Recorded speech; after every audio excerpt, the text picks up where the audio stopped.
Olá, pessoal. Aqui é o canal CPA e nós estamos transmitindo uma sessão, primeira sessão no metaverso. Nós estamos fazendo uma experiência, aproveitando todas as ferramentas que o aplicativo nos diz. O aplicativo é OutSpace, que é produzido pela Microsoft. Através desse aplicativo, nós vamos fazer essa palestra. E a palestra ela tem como título Eleições e Reforma Tributária. Por que eleições? Porque hoje é dia 29 de setembro. É uma quinta-feira e nós estamos a 2 dias do primeiro turno das eleições presidenciais, as eleições gerais. Então, nós vamos abordar a questão das eleições no aspecto da reforma tributária, né? A ideia aqui é o seguinte: é a gente discutir um pouco quais são as possibilidades, quais são as ferramentas que o pessoal que foi eleito agora, seja aí no primeiro turno, dia 2 de outubro, ou seja no segundo turno, dia 30 de outubro, quais são as ferramentas que esses políticos terão para realizar uma reforma tributária no Brasil, né? Essa questão tributária é uma questão muito grave, porque o Brasil, com a sua Constituição, que foi aprovada em 1988, está até hoje, são 30 anos já, nós estamos tentando fazer uma reforma tributária. São inúmeros projetos que estão lá no Congresso, tanto no Senado quanto na Câmara, mas, infelizmente, esses projetos não andam, eles estão engavetados, estão paralisados lá, porque os políticos não têm interesse nisso. Então, a ideia é o seguinte: é que com esta eleição surgirá uma grande oportunidade para que o país e os políticos façam a tal reforma tributária que há tanto tempo o país está precisando, né? Então, nós estamos vinculando as eleições, que começam daqui a alguns dias, com a reforma tributária, que virá, logicamente, com a eleição do presidente e dos políticos, né? E, além disso, nós estamos reunindo as eleições e a reforma tributária com o metaverso, que é um sistema de comunicação, né, que envolve muitas tecnologias, e nós tentando, juntando essas três coisas, eleições, reforma tributária e metaverso, nós estamos fazendo aqui o primeiro evento. Eu queria lembrar que esse é o primeiro evento, nós teremos muitos outros, né? Inclusive esse evento que estão fazendo hoje, ele está sendo gravado para o pessoal do TI, tanto a Vivian quanto o Alexandre, e essa gravação vai ser disponibilizada no canal CPA na próxima, hoje está sendo disponibilizada hoje, dia 29 de setembro, que é uma quinta-feira. Mas os próximos eventos a gente vai também fazer com a participação dos nossos assinantes, que serão convocados para participar das reuniões, conseguindo o seu avatar e participando da reunião do Metaverso. Ok, pessoal? Então, esse basicamente é o objetivo desta reunião que está começando agora. Então, eu vou transitar um pouco pelas matérias, né, com base no telão que nós temos aí, né, aí no salão. O telão, ele tem lá eleições e reforma tributária, né? Hoje é dia 29 de setembro, e eu vou começar então a discutir. Esta minha palestra no Metaverso, ela está dividida em 4 partes, né? Nessas 4 partes, nós vamos analisar alguns tipos de reforma tributária que será possível, que é possível, até porque todas elas já têm projeto, ou está parado no Senado, ou está parado lá na Câmara dos Deputados, né? Vai depender, logicamente, dos políticos que foram eleitos agora. Então vamos lá, eu vou começar pela primeira parte desta palestra, que eu denominei de capítulo. No capítulo 1, nós vamos tratar da tributação da renda. Veja bem, um sistema tributário de qualquer país do mundo, ele tem tributação de várias espécies, de várias categorias, né?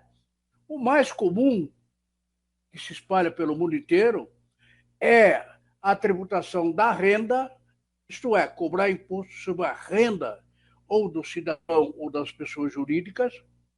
Nós temos a tributação sobre o consumo de bens e serviços, é outra forma de tributação, que nós vamos discutir depois. E, finalmente, nós temos um sistema muito comum, que é a tributação da propriedade. Tributação sobre casa, sobre automóveis, sobre máquina e assim por diante. Então, diante desse quadro, no capítulo 1, nós vamos falar da tributação da renda. Posteriormente, falaremos do consumo de bens e serviços e depois da tributação da propriedade. Muito bem, vamos falar um pouquinho da tributação da renda, que é conhecido normalmente como imposto de renda. O imposto de renda é um tributo que existe no mundo inteiro. Praticamente todos os países, eles cobram imposto sobre a renda ou do cidadão, ou das pessoas jurídicas, ou dos dois, né? Então, aqui no Brasil, nós temos vários problemas muito sérios a respeito dessa tributação da renda, e eu vou discutir rapidamente quais são os principais pontos que nós precisaríamos resolver o mais rápido possível. Vejam bem, existe no Congresso Nacional um projeto de lei, chama PL número 2337. Esse PL 2337 ele foi remetido pelo Poder Executivo no mês de julho do ano passado, em 2021. E está lá, ele foi aprovado já numa das casas, a Câmara, e está agora parado no Senado Federal. Esse PL 2337, ele tem vários artigos, vários capítulos, né? É extenso, mais de 20 capítulos, mais de 20 artigos, mas eu diria que tem dois que são muito especiais. O primeiro artigo que ressalta é a questão da atualização da tabela do imposto de renda da pessoa física. Vejam bem, aqui no Brasil, a tabela do imposto de renda da pessoa física ela está sem nenhuma atualização, sem nenhuma correção, desde 2015. Já são vários anos que a tabela está congelada. Ora, a consequência desse congelamento, necessariamente, é que o contribuinte vai pagar mais imposto. Porque o limite da tabela, para vocês terem uma ideia, é 1.903 por mês. Ora, todo assalariado, por exemplo, que ganhar mais de 1.903, ele passa a pagar imposto de renda. Se porventura ele tiver algum aumento do seu salário, alguma correção, algum nível que foi dado pelo sindicato, etc., tal, qualquer acréscimo que você tenha no valor do salário, necessariamente ele vai pagar mais imposto, porque ele está numa tabela congelada, que não muda há vários anos. Então, um dos reclamos, um dos requerimentos dos contribuintes, né, dos milhões de contribuintes brasileiros, a pessoa física que faça essa atualização da tabela. Vários presidentes têm dito que vão corrigir, inclusive o atual presidente, que foi eleito em 2018 e entrou lá na presidência em 2019, uma das promessas de campanha é que ele iria corrigir a tabela de 1903 para R$ 5.000. Bom, depois ele tomou posse, em janeiro de 2019, o tempo foi passando e até agora essa correção não veio. Inicialmente era R$ 5.000, depois era salários mínimos, depois era 4, 3, etc. Tal, e até hoje essa correção não veio. Pois bem, esse PL 2337, um dos artigos mais importantes diz que a tabela do imposto de renda da pessoa física será corrigida mínimo na tabela para R$ 2.500. Então, ele saltaria de 1.903 para R$ 2.500.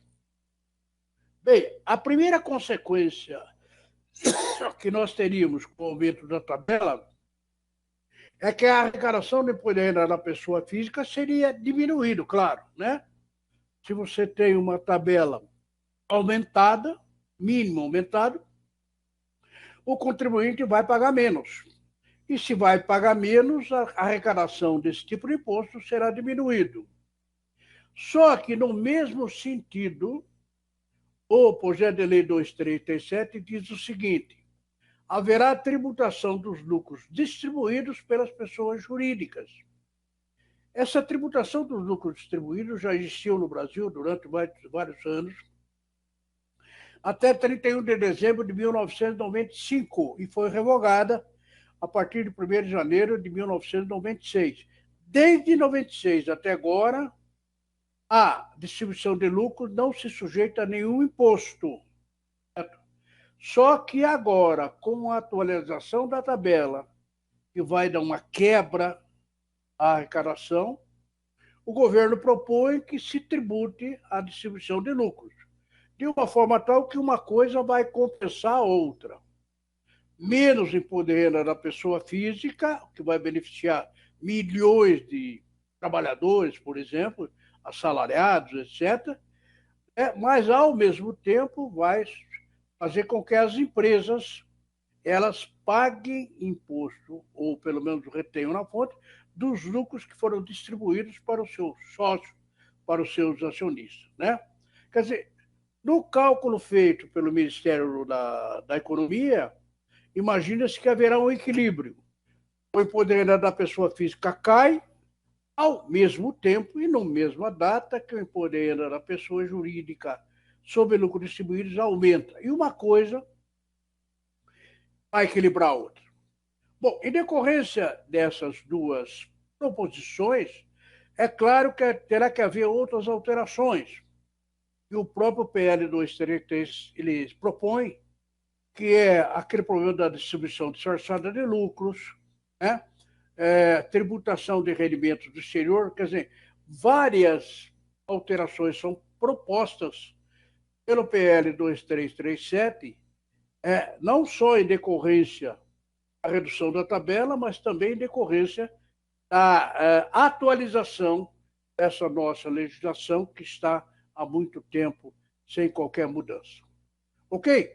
Então, esse é o capítulo 1, que fala da tributação da renda, e os políticos que foram eleitos agora, seja no dia 2 ou seja no dia 30, terão à sua disposição esses projetos que já estão lá no Congresso Nacional. Muito bem, pessoal. Agora eu queria ir para um outro ponto interessante, que o Alexandre já está mudando o telão, que é o seguinte: o capítulo 2 agora, né? Faça de conta que o que nós estamos fazendo aqui é a novela Pantanal. Tá?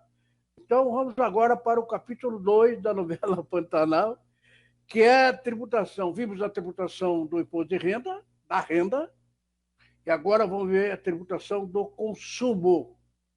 Muito bem. Então, vamos prosseguir. Eu estava falando que a tributação sobre o consumo de bens e serviços praticamente existe em todos os países do mundo, e no Brasil também, com certeza, né?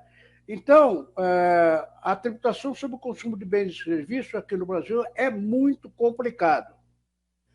Existem especialistas que dizem que o ICMS, por exemplo, que é a tributação de bens e serviços, é talvez o imposto mais complicado do mundo.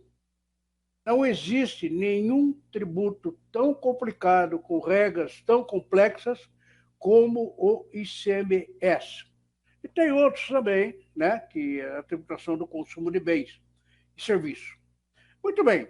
Lá no Congresso Nacional, existem basicamente 3 projetos que procuram resolver esse problema da complexidade da tributação do consumo de bens e serviços. O primeiro projeto é a PEC 110. Nós podemos dizer que isso aí é uma proposta de emenda constitucional para mudar a Constituição, número 110. Essa é de 2019. Essa PEC 110, ela extingue 9 tributos sobre o consumo e cria apenas um. Isto é, pela proposta da PEC 110, haverá extinção do ICMS, do IPI, do ISS, do PIS, da COFINS, da CIDIA e vai por aí afora. Extingue 9, cria apenas um, que é chamado Imposto sobre o Valor Agregado, que é o IVA. Esse IVA é um imposto que existe em mais de 170 países do mundo. O Brasil tem o IVA também. O IVA surgiu em 1954 na França e se espalhou pelo mundo. Em 1965, o Brasil ingressou, fez uma reforma no IVA, mas só que nós fizemos tudo errado. Porque o IVA é para juntar um monte de imposto e fazer um só. Em 1964, nós pegamos um imposto só e criamos o IPI, no formato do IVA. Alguns anos depois, 2 anos depois, nós já tínhamos errado. No começo, erramos de novo. Criamos o ICMS, também o Imposto sobre o Consumo de Bens e Serviços. E alguns anos depois, em 1981, 82, nós criamos o PIS, uma contribuição, PIS e a COFINS, também tributos sobre bens e serviços, né? Então, o Brasil conseguiu fazer uma atrapalhada homérica, né? Atrapalhada incrível ao criar esses tributos, esses IVAs, digamos assim, né? Ao criar o IPI, ao criar o ICMS, também o ISS, mais o PIS, mais a COFINS, mais o que veio depois. Então, a ideia é extinguir 9 tributos e criar apenas um. É o IVA. O IVA que deveria ter sido criado lá em 1964 e nós não fizemos, iríamos fazer agora, extinguindo 9 tributos. Ainda no Congresso Nacional, nós temos a PEC 45, que está aí no telão, que é a proposta de emenda constitucional número 45. A PEC 45 não deixa de ser uma PEC 110 menorzinha, mais simplificada. Eu, por exemplo, prefiro a PEC 45 do que a PEC 110, que é meio complicada. A 45 é bem mais simples. A 45 extingue apenas 5 tributos, ICMS, ISS, IPI, PIS e COFINS, e cria o tal IVA. Né? Quer dizer, é muito parecido com a PEC 110, só que tem coisa que ele nem trata e que a PEC 45 trata. Bom, e finalmente o terceiro projeto que tem aí nessa linha da tributação do consumo é o projeto de lei, veja, não é uma PEC, é proposta de emenda constitucional, mas é um projeto de lei número 3887. Qual que é o objetivo da PL 3887? Um só: unificar o PIS com a COFINS. Fazer um acasalamento dessas duas contribuições, né? E, em substituição ao PIS e COFINS, iria criar a CBS, ou Contribuição sobre Bens e Serviços.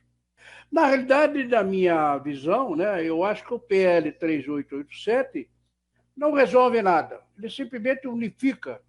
A única vantagem dele é, em vez de fazer dois DARF, fazer um só. Né? O cálculo continua igual, os alíquotas, tudo igual. Então, não oferece nenhuma vantagem isso aí. Mas é um projeto do Executivo que também está parado lá no Congresso Nacional. Então, tudo bem.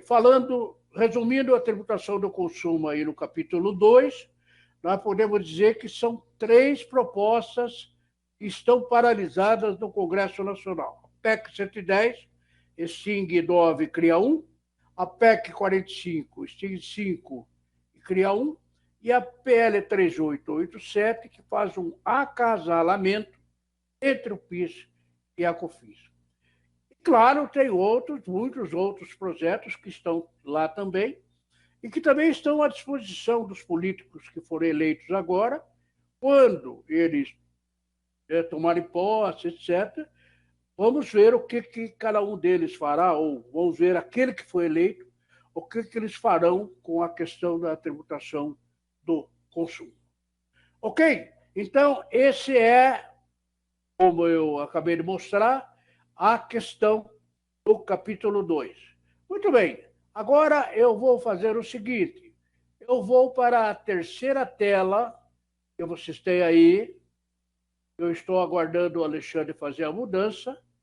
Na terceira tela, nós vamos ainda continuar falando sobre a tributação, no capítulo 3º, só que agora é a tributação sobre a propriedade. Recapitulando, tributação da renda, tributação do consumo, sobre bens e serviços, ICMS, tudo que tem aí, e agora a tributação da propriedade. No Brasil, nós não temos assim tantos tributos sobre a propriedade, mas todos eles são muito complicados. Bom, nós temos tributos municipais, estaduais e federais. Então, vou dar uma examinada aí. Primeiro é o IPTU, que é o Imposto sobre a Propriedade Territorial Urbana. Ela incide sobre terrenos, sobre casas, sobre apartamentos, sobre prédios, localizados na zona urbana das cidades. No Brasil, são mais de 5.700 municípios. Dá para perceber, mais ou menos, com a capacidade de fazer lei incorreta que nós temos, a bagunça que é a legislação do IPTU. Mas, de qualquer forma, está aí, é um imposto municipal. Tal. Eu queria lembrar que, além do IPTU, é sobre urbano, nós temos o ITR, que é Imposto Territorial Rural. Basicamente a mesma coisa que o IPTU, só que o IPTU é sobre imóvel urbano, na cidade, e o ITR é sobre imóvel rural, sítio, fazenda, chácara e assim por diante, né? Um tributo tal, o IPTU é municipal, e o ITR é um tributo federal da União. Muito bem, além disso, nós temos o IPVA. O IPVA todo mundo conhece, né? O Imposto sobre a Propriedade sobre o valor dos veículos automotores, IPVA. Você paga no seu carro, você paga na sua moto e assim por diante.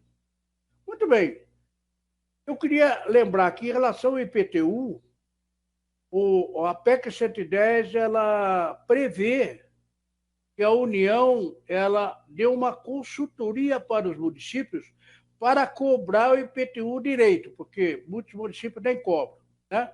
Então haveria uma espécie de uma assessoria. O IPVA, ele é um tributo estadual.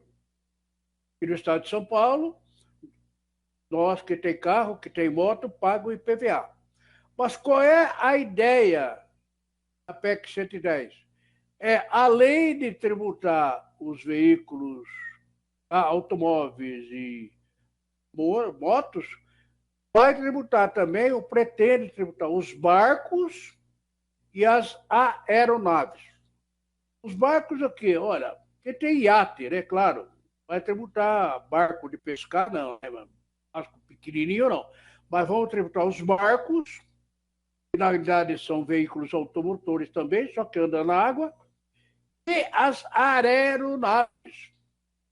Alguns contribuintes, por exemplo, pessoas, elas têm, e jurídica também, elas têm helicóptero, ela tem aeronave pequena, etc., né? Que não pagam imposto, não pagam IPVA. Carro paga, moto paga, mas iate não paga e helicóptero não paga. Como nós sabemos, por exemplo, a Embraer, que é a nossa mais indústria, melhor indústria, ela começa a produzir, a partir de julho do ano que vem, o carro que voa, carro que vira avião também, o helicóptero e tal. E claro, quando começar a ser vendido, vai ter que pagar IPVA também, se a lei já tiver sido aprovada. Então, o IPVA, que é do Estado, continuaria com o Estado, só que tributaria os iates e também as aeronaves, se a lei for, lógico, aprovada. Bom, e finalmente, aí no capítulo 3º da tributação da propriedade, nós temos o ITCMD. Essa sigla quer dizer Imposto de Transmissão Causa Mortes. Transmissão causa morte é quando o cara vai desta para melhor, né? É o imposto que incide sobre o defunto, lembrando aí, né? Ou transmissão causa morte. E o D daí é de doações. Então, o ITCBD, que é um tributo estadual, ele passaria para a competência da União. E na competência da União, a ideia é aumentar bastante as alíquotas. Para nós termos uma ideia, segundo a nossa Constituição, o ITCMD é cobrado no Brasil inteiro, a alíquota máxima é de 8%. 8%. Aqui no estado de São Paulo, por exemplo, é de 4%. Tem estado que é 5%, outro é 6%, tal. Alguns até cobram 8%. Para nós termos uma ideia de comparação, Suécia, que é um país lá da Escandinávia, o ITCMD lá é de 70%. Certo? Então, claro, outra visão, outra maneira de fazer política tributária. Aqui no Brasil é 4%, é 8%, perdão, né? Então a ideia é do 8 pular para 15, pular para 20, fazer uma tabela progressiva, qualquer coisa desse tipo. Então, essa é a mudança que está sendo proposta também pela PEC 110 para a tributação à propriedade, além de PVA, além da questão do IPTU. Ok, pessoal? Esse é o capítulo 3º. Capítulo 3º. Muito bem. Eu vou dar mais uma passeada por aqui. Tudo bem aí, Vivian? Posso passear aqui? O som está perfeito? Sim, Então eu tudo quero ok. ir agora para o último capítulo da nossa novela, que é o capítulo 4. O capítulo 4 não tem um tributo específico. São vários tributos, várias modalidades de tributação, e que também está sendo proposto lá no Congresso Nacional, está cheio de projetos sobre isso, projetos sobre aquilo. Então, vejamos, também estarão à disposição aí dos políticos, do presidente, dos deputados e senadores que foram eleitos agora, né?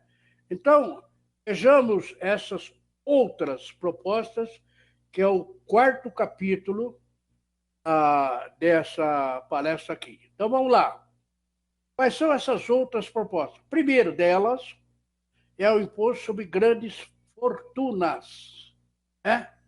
Esse imposto sobre grandes fortunas, é bom lembrar que existem vários projetos lá no Congresso Nacional, porque o imposto sobre grandes fortunas é conhecido pela sigla IGF.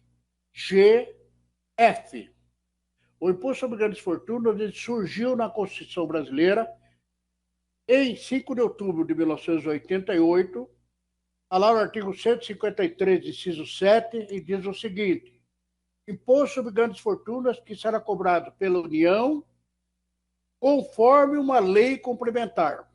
Então, é absolutamente necessário que, para comprar o IGF, tem que ter uma lei complementar. Esta lei complementar, existe mais de 20 projetos de lei complementar lá no Congresso, tanto no Senado quanto na Câmara, e até hoje nenhuma delas foi aprovada. Não começou nem a ser discutido ainda, está lá esperando e tal. São vários projetos, né?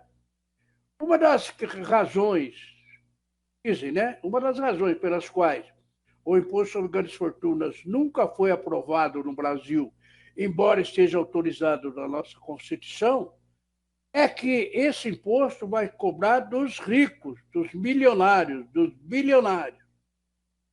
Ora, quem está no Senado e quem está na Câmara dos Deputados normalmente são bilionários, milionários, são ricos, etc.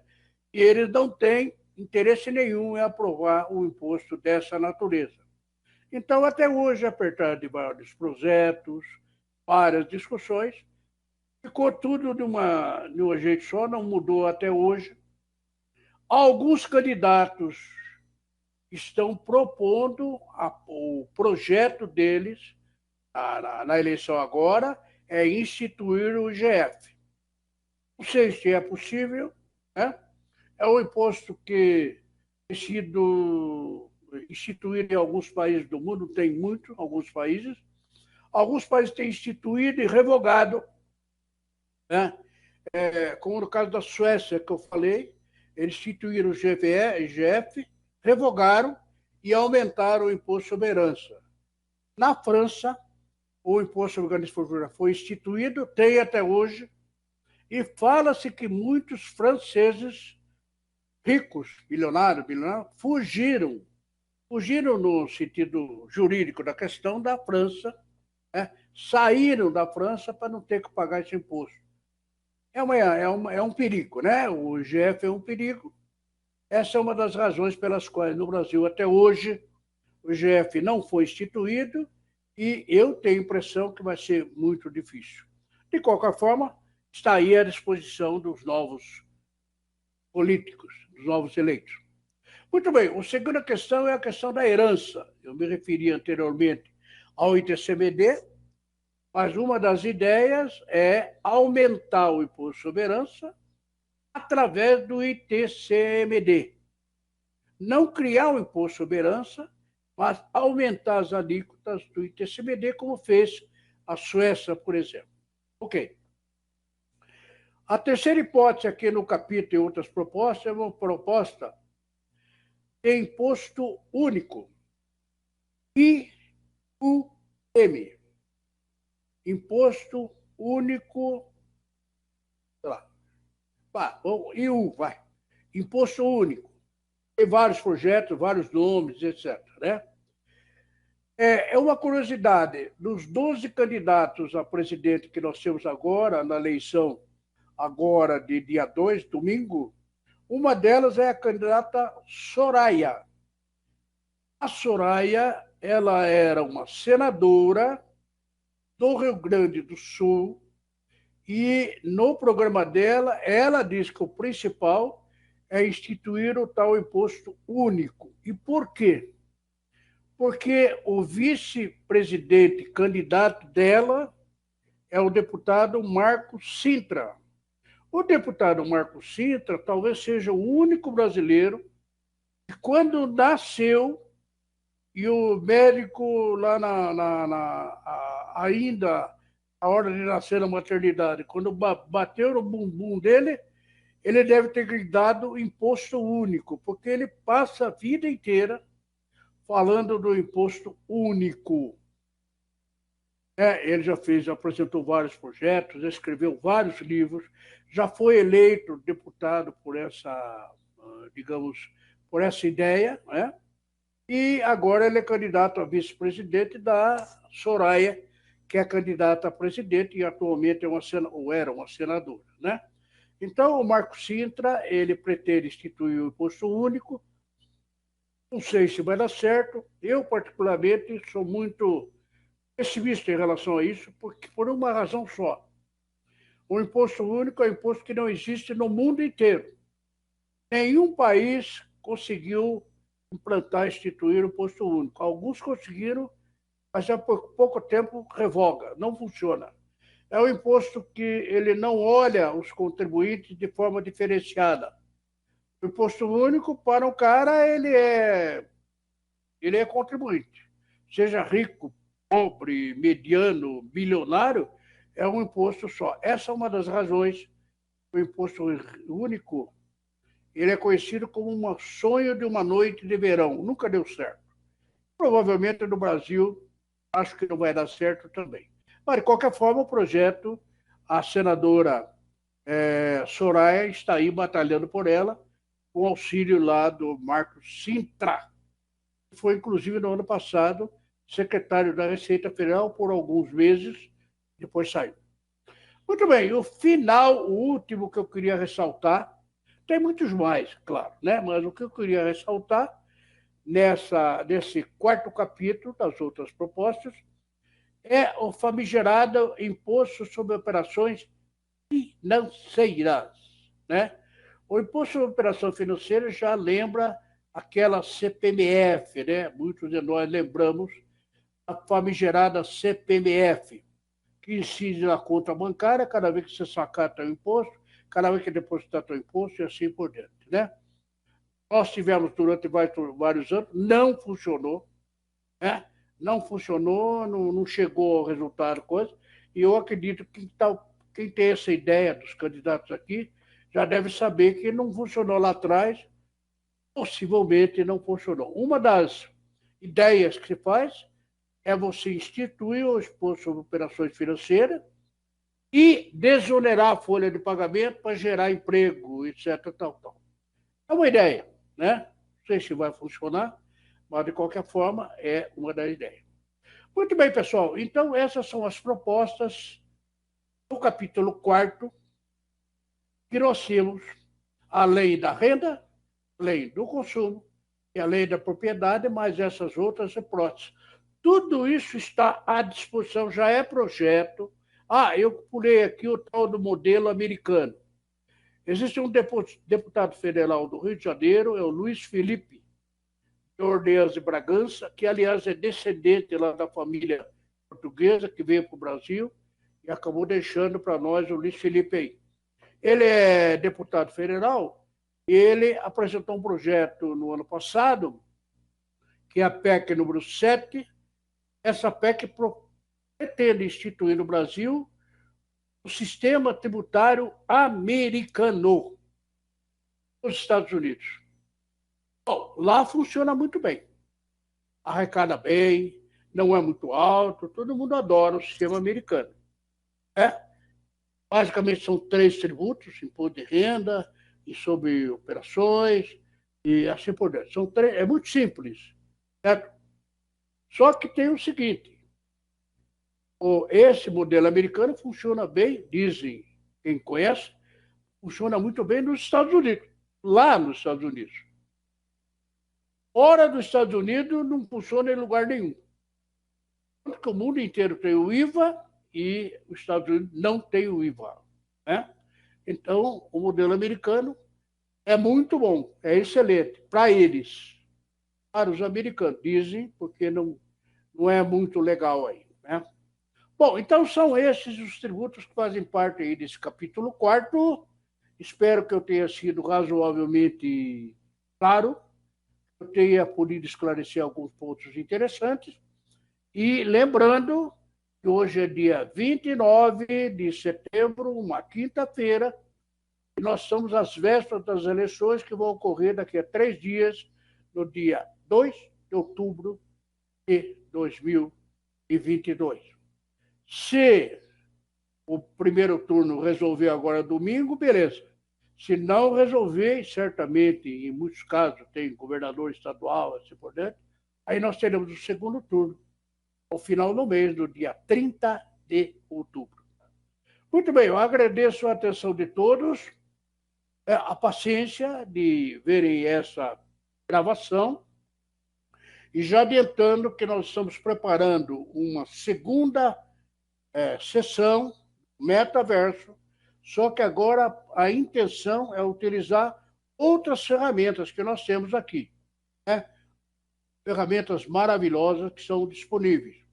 E a gente, nessa segunda reunião, a gente pretende convidar todos os assinantes que queiram participar, só que limitado a um determinado número, tal. Mas nós vamos começar com as reuniões com a participação dos nossos assinantes.